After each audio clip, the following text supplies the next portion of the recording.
food they need until the day that, thank God, one day our economy will come back, people's livelihoods will come back, and we'll be able to see people go on to a much better situation.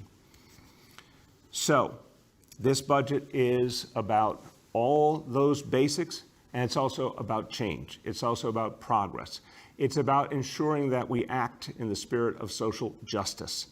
I hear the voices all over the city calling for justice.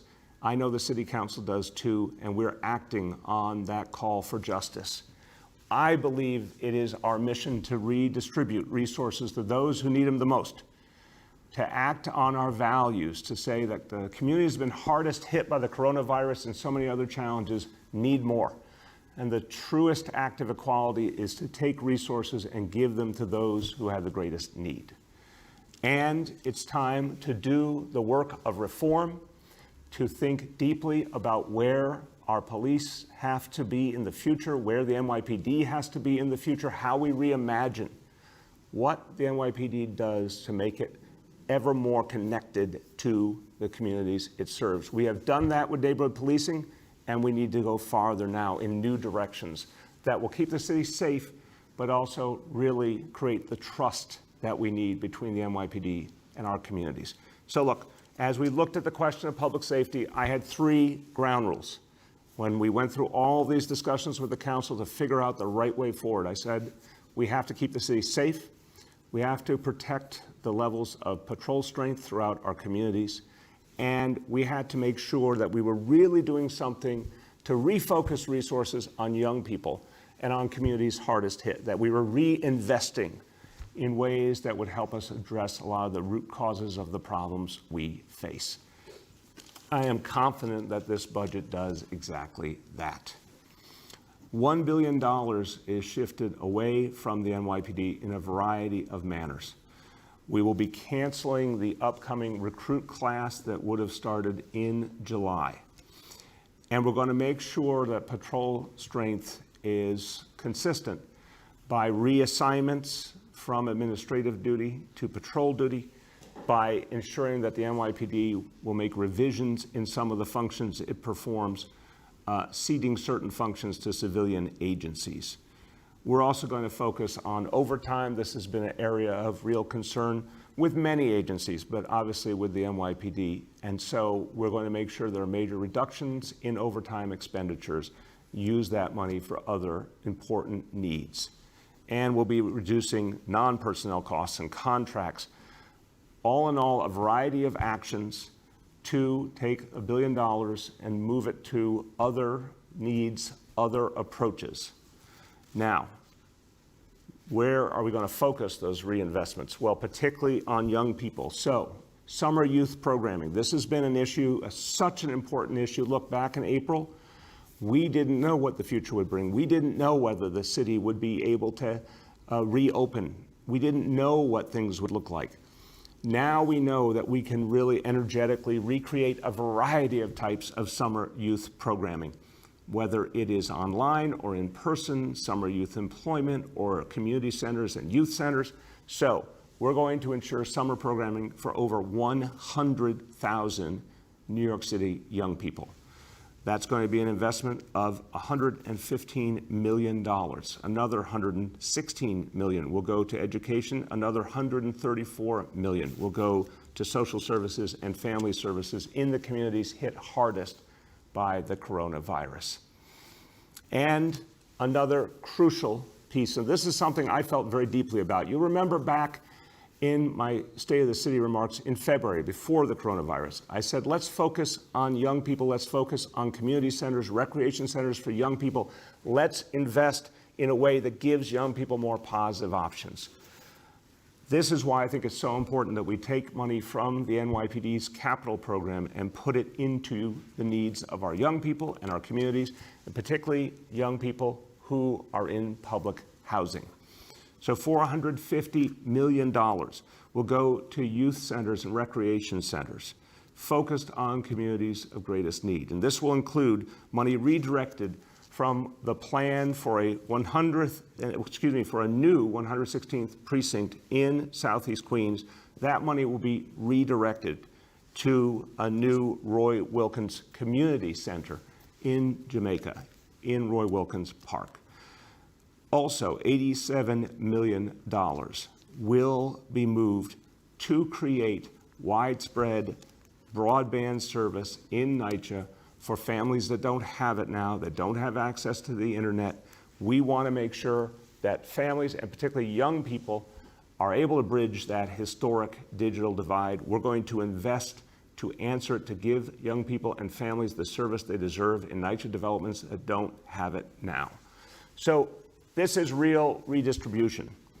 This is taking resources and putting them where they're needed most, with a particular focus on our young people.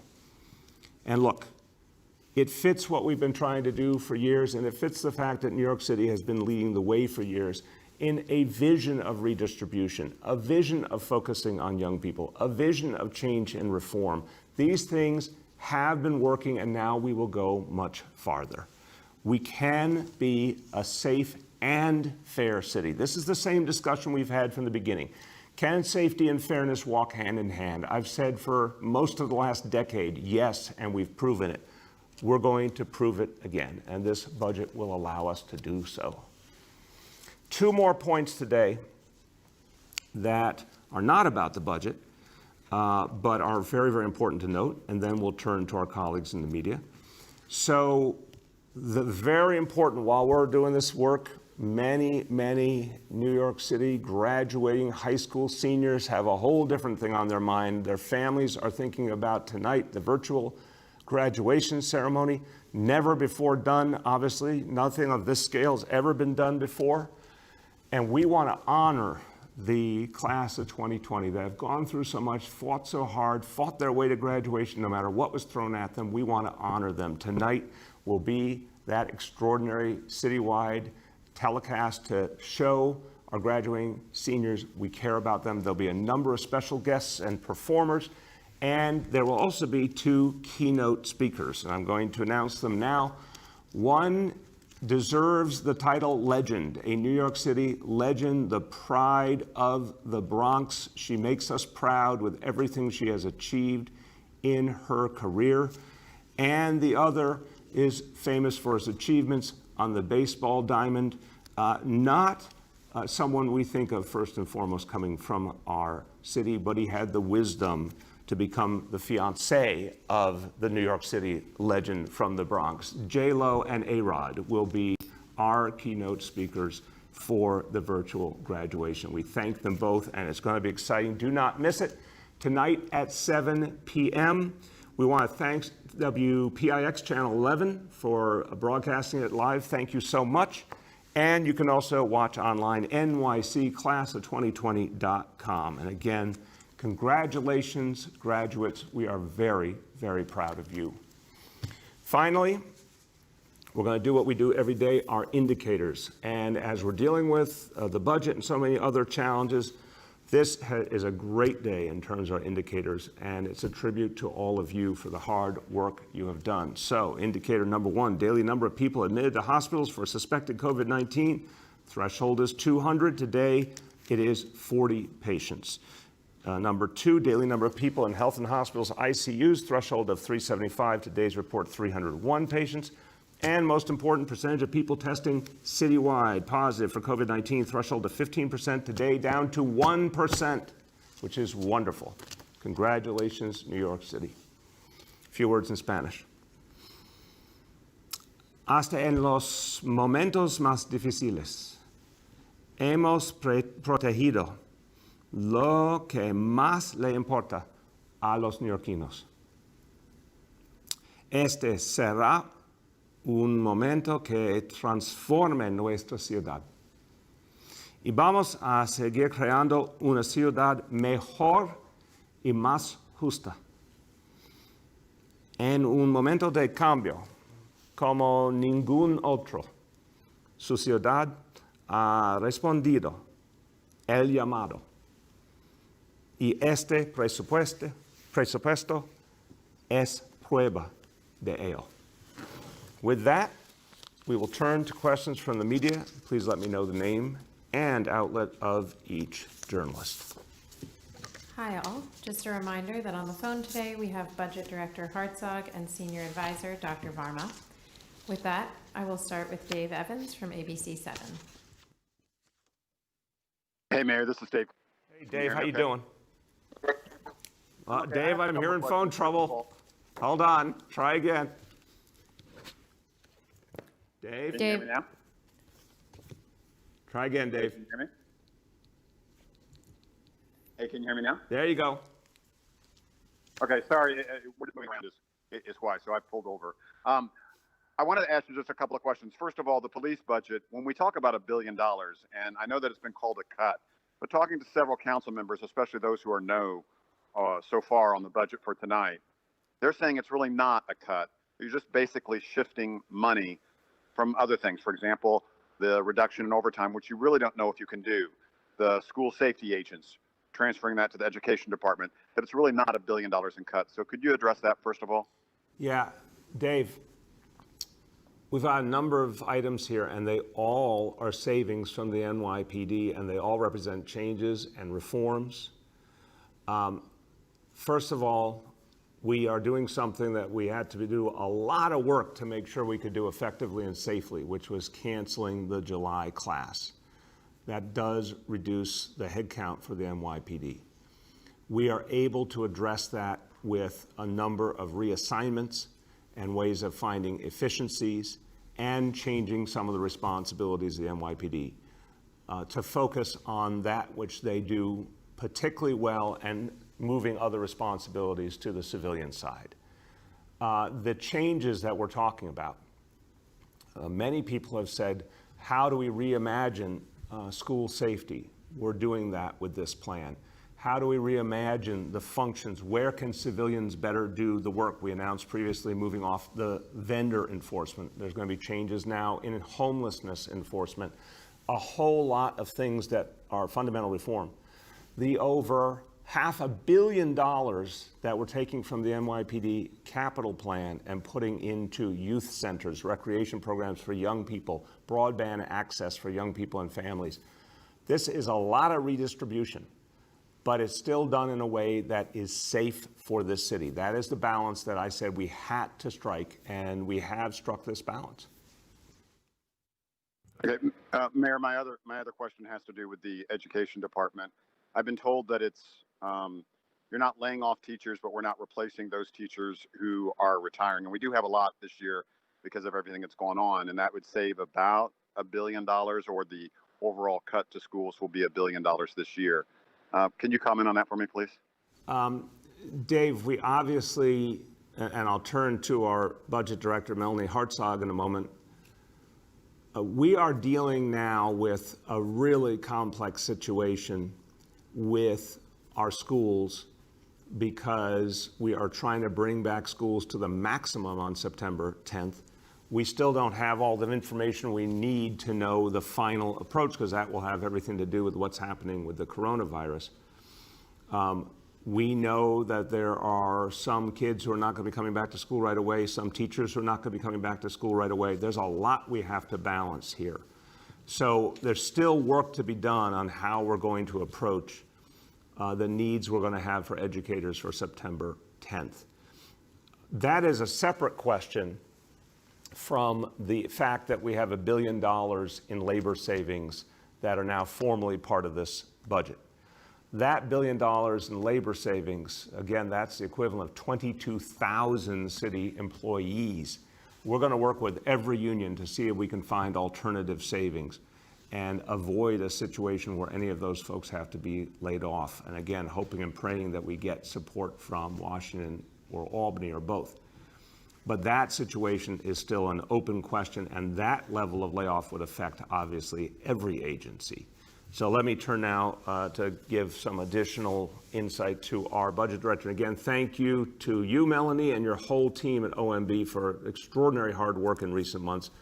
Why don't you pick it up from there? Melanie? Hey, can you hear me? Yep, there you go. Okay. So as you said, Mayor, there is no projected layoffs that are included in any of our savings programs, PEGs for the Department of Education. What we did in the executive budget was actually put a freeze on new hires and actually asking the agency, DOE, to hire from the ATR pool for any new positions that are needed within the schools. Thank you. Next, we have Matt Chase from Newsday. Hey, good morning, Mr. Mayor. A federal judge on Friday ruled that you must allow outdoor religious observance of any size and 50% capacity indoors. Are you now allowing worship under these terms for everyone? Now, to the extent you say your answer is, we look to the state, you were a named defendant and have been personally ordered to let worship happen under those terms. And to the extent you say you're still reviewing the decision, you've been under injunction since Friday. So I'm wondering if you plan to obey a federal judge, or I should say, are you obeying a federal judge at this time? Matt, I appreciate that you gave the question and a series of answers. I'm impressed. We are certainly reviewing the case. We review every case. It's just a very recent decision and a momentous decision. We are coordinating with the state because we coordinate everything with the state when it comes to how we manage the coronavirus crisis.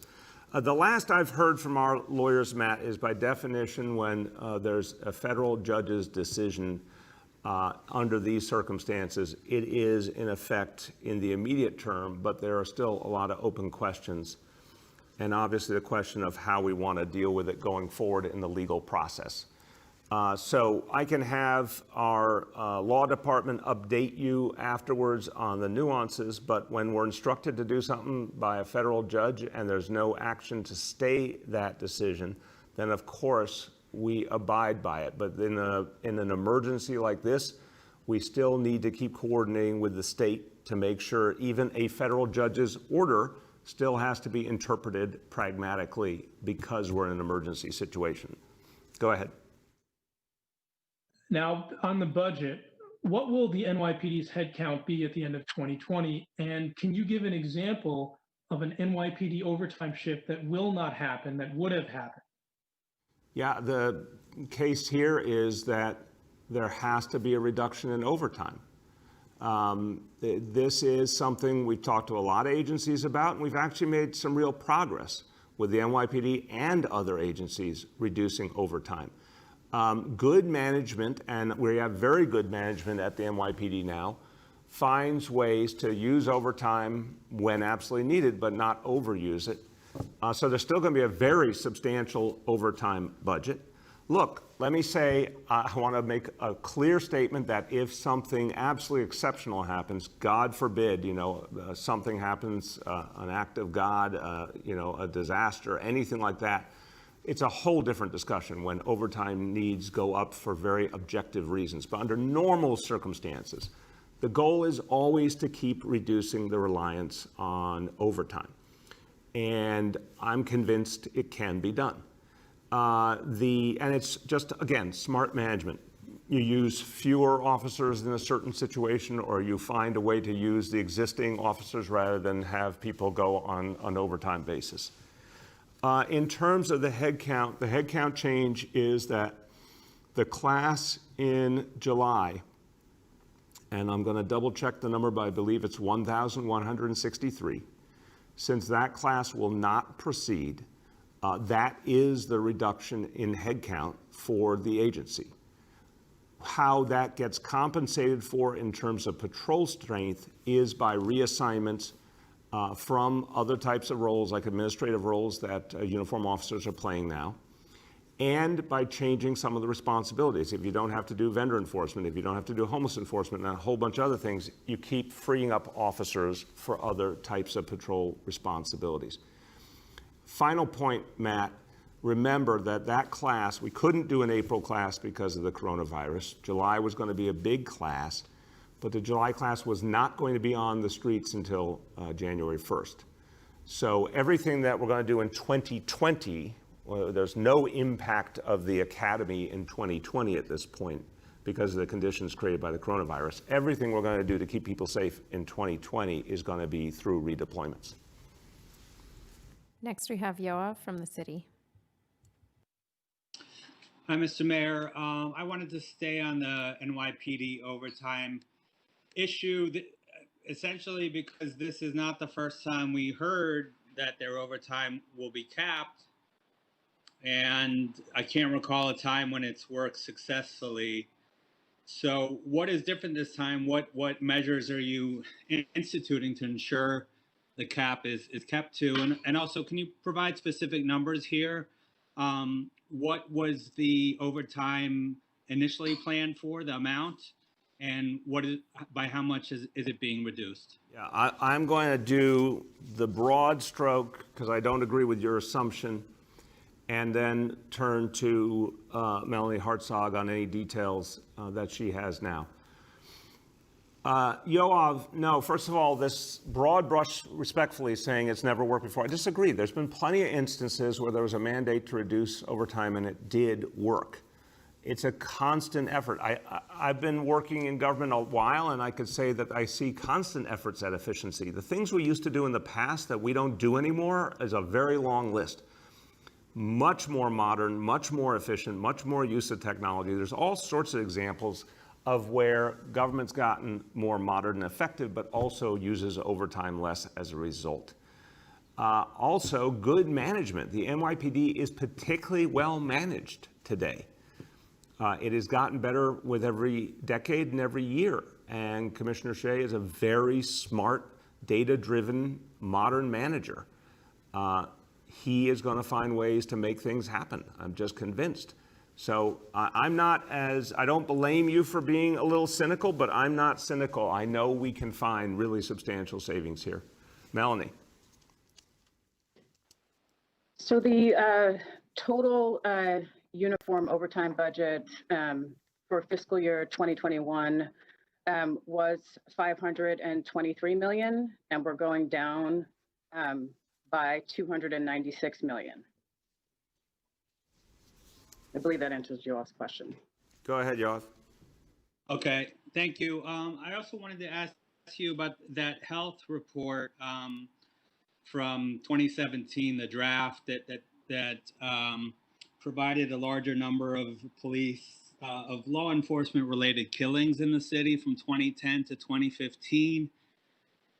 Your administration released that report and touted the transparency of releasing it, but the health department is refusing to provide the names of the 105 or so people who were killed, and I'm wondering why that is, and if you will kind of allow them to release that information.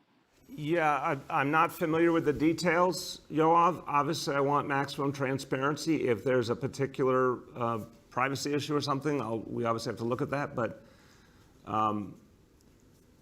we know, look, this comes back to the central question, are we constantly reducing use of force? And I remind you, in 2018, the number of situations in which the NYPD used or fired a weapon in an adversarial circumstance was 17 times in the course of the entire year because of the de-escalation training, because of the constant retraining of the police force, and the quality and the professionalism of the officers.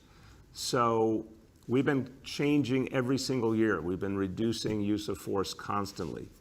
Unfortunately, there obviously are some times where to save a life, separate from any instance where something happens that we're not comfortable with or was not appropriate, there are instances where an officer, to save a life, has to use their weapon. But we will make sure that whatever can be made public is made public. I think it's important that there be a full accounting. Next, we have Christina from Chalkbeat. Hi, Mr. Mayor. Thanks for taking my question. My first is about summer youth programming. Can you specify how many slots will go to SYEP and how many will go to camps and what the funding for each of those buckets is? Thank you, Christina. So let me again go to the overall number. Over 100,000 New York City teenagers will be served this summer with one initiative or another, including summer youth employment.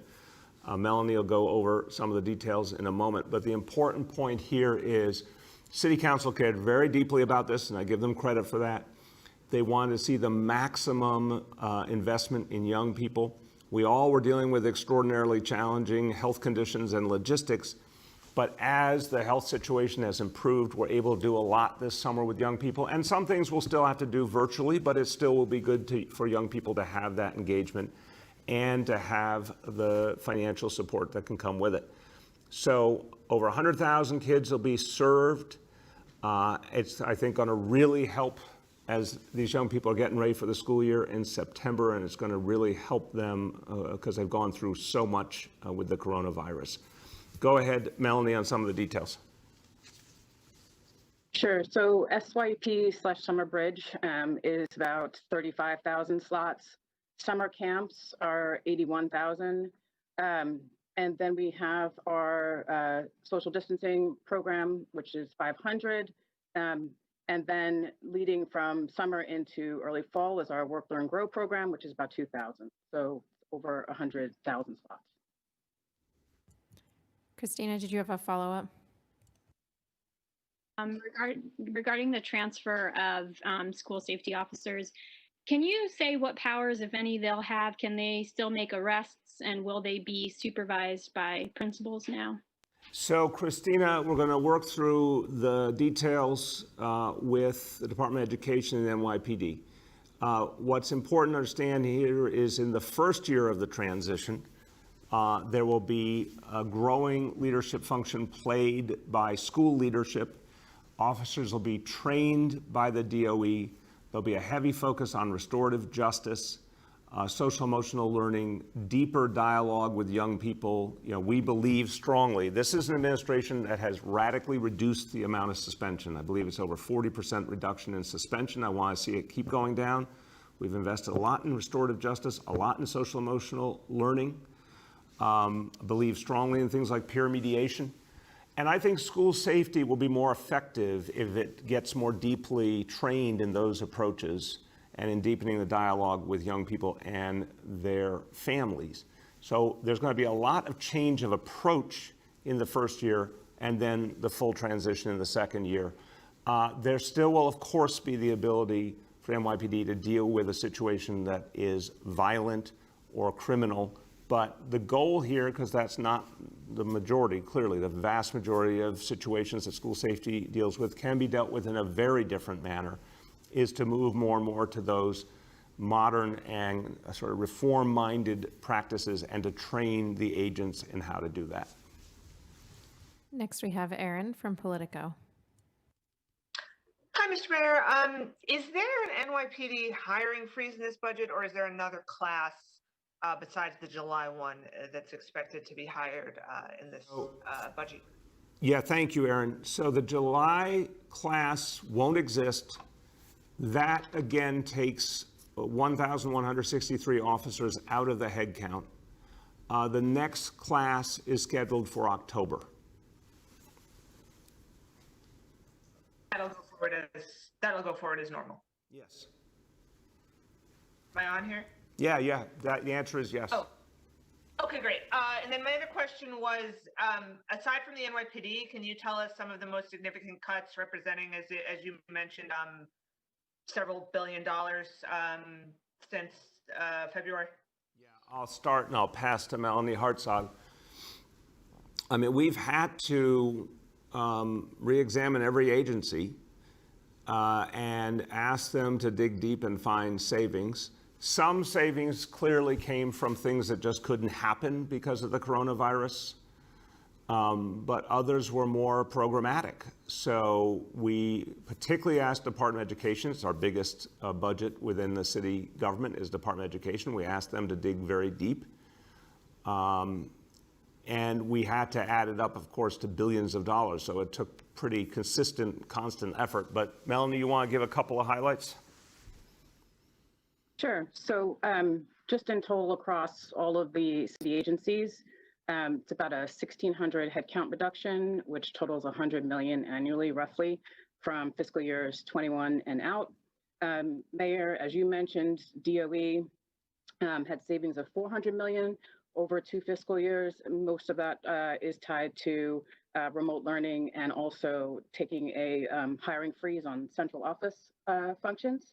And then there are some programmatic impacts. For instance, in the Department for the Aging, we had initially for senior centers, given that they're not operating, we had taken some savings there of a couple million. And Aaron, we'll get you a more extensive list. Next, we have Shant from the Daily News. Yeah, good morning, Mr. Mayor, or I should say good afternoon. Just wanted to loop back to some of the specifics on the NYPD budget. I mean, the document I got suggests some of these are not real cuts. I mean, 350 million in overtime, I guess, is subject to debate, but then there are items, without going into too much detail, like fringe costs for school safety officers being transferred out of the police, as well as crossing guards. You know, that's being counted as about 130 million. But I understand that wasn't really, fringe costs aren't part of the NYPD budget in the first place. So I guess to translate this into a question, why add these costs, which may not be real cuts, to say that there's $1 billion cut? And, you know, what's the importance of saying there's $1 billion cut happening as opposed to like 750 million or 2 billion? Sean, look, the most important question here is what are we trying to achieve? And again, if we're talking about the expense side and then talking about the capital side and the impact on people, it's actually 1.5 billion. And the impact on people is going to be very profound. That $500 million going to create youth centers and recreation programs and broadband access for NYCHD residents, particularly young people, is going to have a very lasting impact and a positive impact on their lives. It's pure redistribution to those who need it most. It's also another way of fighting crime. And our police leadership will tell you this. Anytime we're investing in young people, we're helping to fight crime a different way. And that, again, was something I focused on a lot in my State of the City remarks in February. I think the concept of how you find savings is a pure concept. If you are not spending the money on that agency, if money that agency was planning to spend is no longer in their budget, that is savings by any measure.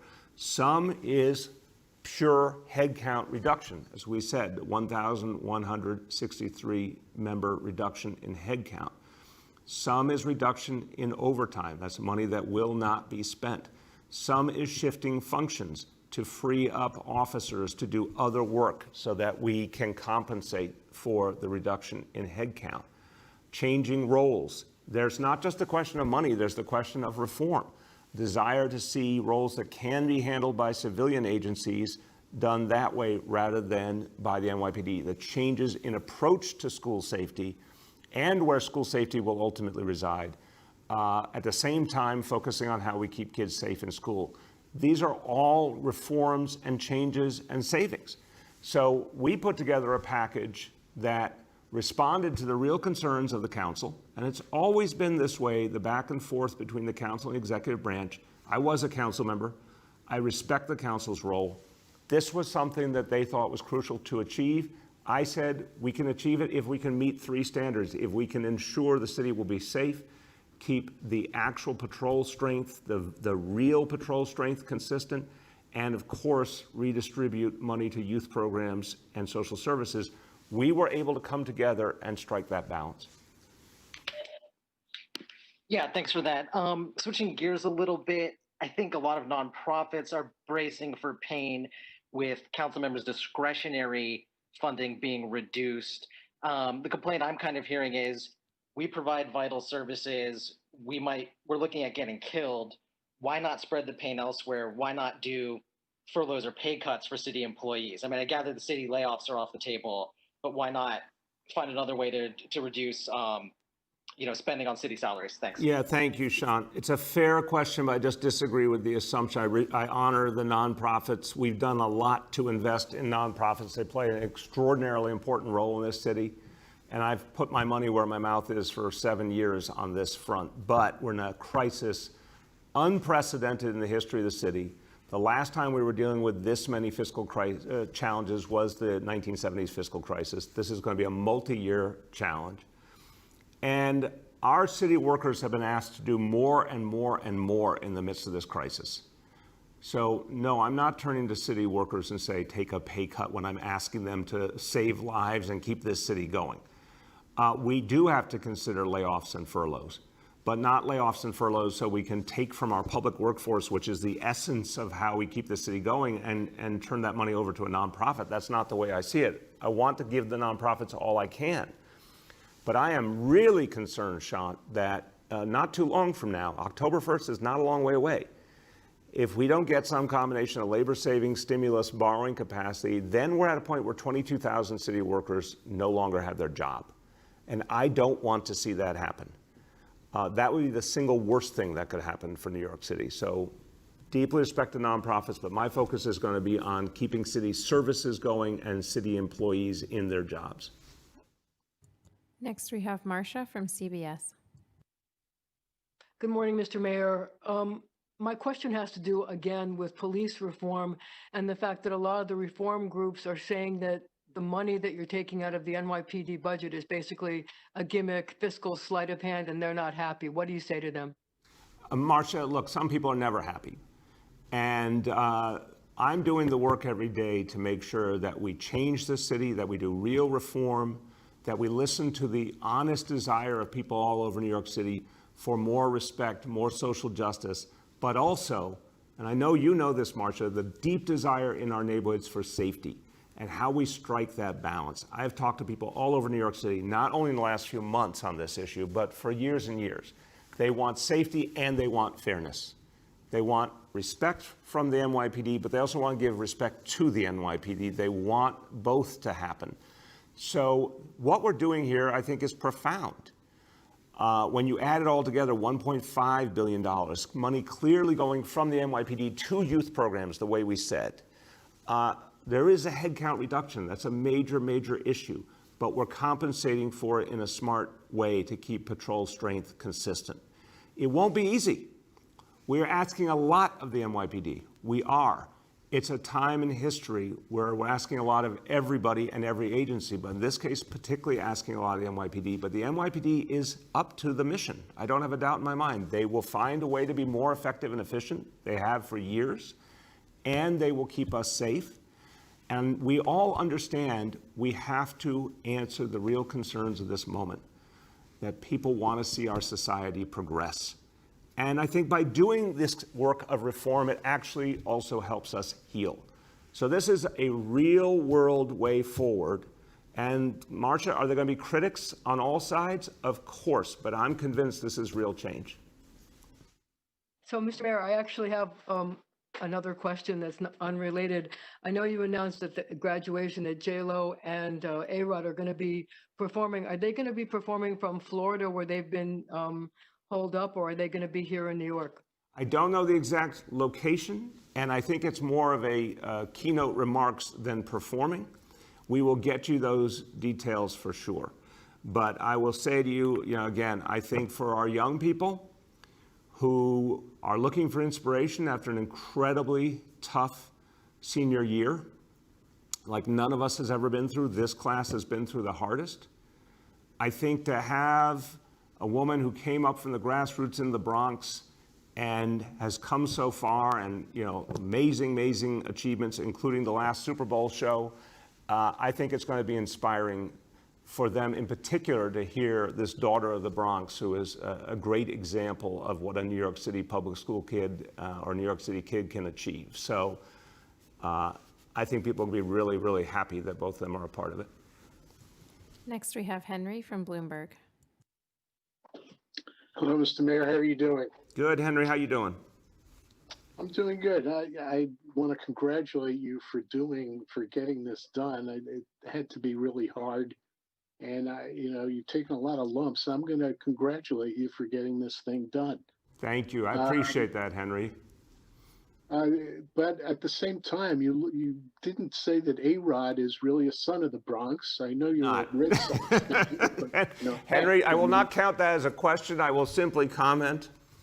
A-Rod, I really respect his achievements, and he's doing a lot now as a business leader as well. But I want to differentiate and give full respect to the daughter of the Bronx as someone who's going to be particularly inspirational to our kids.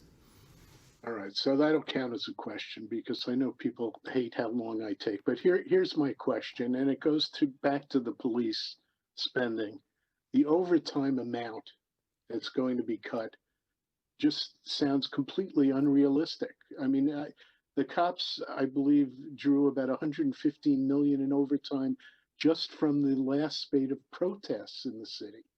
So the amount that you're cutting in overtime is a very nice goal, but how are you going to achieve that? Yeah, look, we're going to have some exceptional moments, and we're going to have to deal with those unto themselves. What we're talking about is the kind of overtime that is normally relied upon. I had this conversation with the Speaker of the Council, and he and I both believe that, of course, we can do better, and in a big way do better on overtime, because historically, we know that agencies still have more to give when it comes to overtime. And this has been an ongoing effort. We've seen progress, but look, we're in a massive fiscal crisis, unprecedented since the 1970s. To turn to any agency and say, you're going to have to do things differently because we just don't have it, is fair. And the NYPD is a very well-managed organization. It's one of the best managed agencies in all of city government, one of the best managed agencies anywhere in the country. So to say to them, guys, you've got to find a way to do better here, it stands to reason. It will be tough. And again, let us pray there's not extraordinary circumstances that affect that number. But I know that they can do a lot. I really do. And we got to set that goal. And by the way, that's to get us to the next step. Henry, I think the cloud hanging over all of this is that this is not the end of the budget discussion. We're going to go through the year ahead, and we are praying revenue does not go down more, but it might. We are praying for help from Washington and Albany. We have no guarantees. I used to think the stimulus was effectively a guarantee that something substantial would happen. I don't believe that anymore. I just have not been shown any evidence. And then we've got the following fiscal year, which we already know we're going to be in a deficit of $5 billion or more. So we better do some things differently if we expect to get through all this. Last two for today. Next, we have Dana from the New York Times. Hi, Mr. Mayor. Two questions for you. First, can you talk about why it is you decided to cut $65 million from the Fair Fares program? Yeah, I'll start, and then Melanie Hartzog can join me. I just think the reality of that program, which is a great program, it was an effective, important program. At a period of time, MTA ridership was down to 10% of what it had been. That was a prolonged period of time. I think the whole underlying concept of the program got just disrupted profoundly by the coronavirus, and we're not going to see that turn around in the short term. So, Melanie, you want to add? Melanie? I would only add, you're exactly right, and it was a right sizing. We worked in partnership with the council, particularly around what the estimate should be. So, thank you. Go ahead, Dana. Thanks. And then my second question is, why does it make sense from a, budgetary or policy perspective to implement a hiring freeze citywide, but not at the NYPD, which will still see a new class of officers in October? Dana, I hope there's not a misunderstanding here. Hiring freezes are an important budgetary tool. When you have a headcount reduction, that's actually even more serious. We're saying very clearly, 1,163 fewer officers because there will not be a July class. That number doesn't get compensated for. That class is going to, and I'm sorry, because again, under normal circumstances, we absolutely would have wanted to have that class. And I know there's a lot of people who are anxiously waiting to join the NYPD, and I'm sorry that circumstance has forced this on us. But you're talking about a headcount reduction, not a hiring freeze, a headcount reduction. And we are able to compensate for that in terms of patrol strength with a variety of other moves, getting people out of desk jobs and onto the street, taking some of the responsibilities. Like I said, the vendor enforcement, the homeless enforcement, a bunch of things will change so that we can make the patrol strength work. Won't be easy, We're asking a lot of the NYPD. But now, we're talking about hiring freezes for agencies across the board. In the case of NYPD, it's a headcount reduction.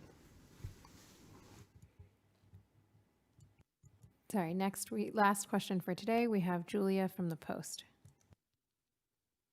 Hey, good morning. I'm sorry, good afternoon, Mr. Mayor.